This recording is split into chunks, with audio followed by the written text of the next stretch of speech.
tenait à distance. Il s'éleva la voix et dit, Jésus, Maître, ayez pitié de nous. Dès qu'il les eut vus, il leur dit, allez vous montrer au sacrificateur. Et pendant qu'ils allaient, il arriva qu'il fut guéri. L'un d'eux, se voyant guéri, revient sur ses pas, glorifiant Dieu en haute voix. Il tombait sur sa face aux pieds de Jésus et lui rendit grâce. C'était un Samaritain. 17. Jésus prenant la parole dit, les 10 n'ont-ils pas été guéris? Les 9 autres, où sont-ils? 18. N'est-il trouvé que cet étranger pour revenir et donner gloire à Dieu? 19. Puis il dit, lève-toi, va, ta foi t'a sauvé. Amen. Amen. Praise the living God. Alléluia. Nous parlons de la puissance de la reconnaissance. Et c'est une clé à laquelle nous devons utiliser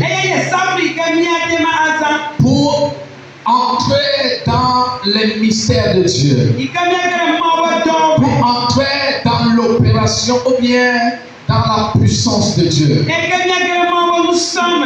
Dieu nous a promis sa puissance ou bien nous a donné sa puissance.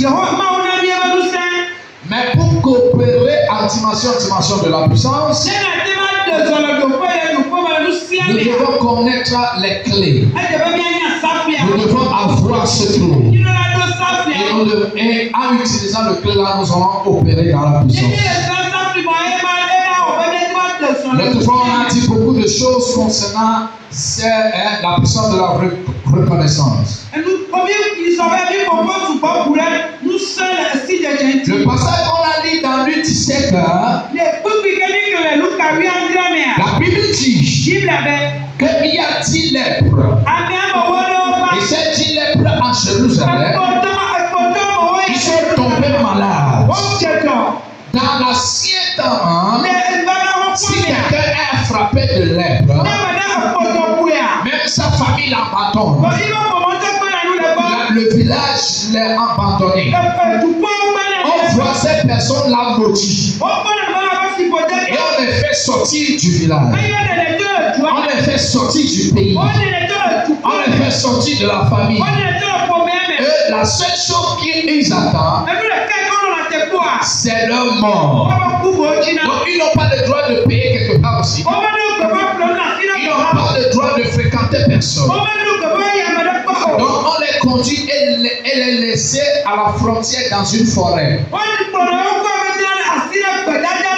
Donc c'est là ils devaient jusqu'à mourir. Mais il y a quelque chose de miraculeux qui s'est passé. Ces 10 personnes qui étaient frappées de maladie, en allant dans leur lieu pour espérer la mort, subitement quelqu'un était apparu sur le chemin. Le moment qu'ils ont perdu espoir, parce que la famille les a abandonnés, les frères les ont abandonnés. Ils tournent de gauche, il n'y a pas l'aide. Ils tournent de droite, il n'y a pas l'aide. Ils ne peuvent pas aller en avant ni en arrière. Leur espoir, c'est d'attendre la mort. Mais en ce moment, ils ont vu quelqu'un apparaître devant eux. Et cette personne s'appelle Jésus-Christ de la vie. Et quand ils ont vu, ils ont vite discerné que c'est Jésus. Que leur espoir, le dernier espoir qu'ils ont, se trouve dans cette personne. La seule personne qui peut le sauver se trouve dans cette personne. Et à distance, ils n'ont pas cherché à approcher d'abord. Jusqu'à qu'ils les aient vus.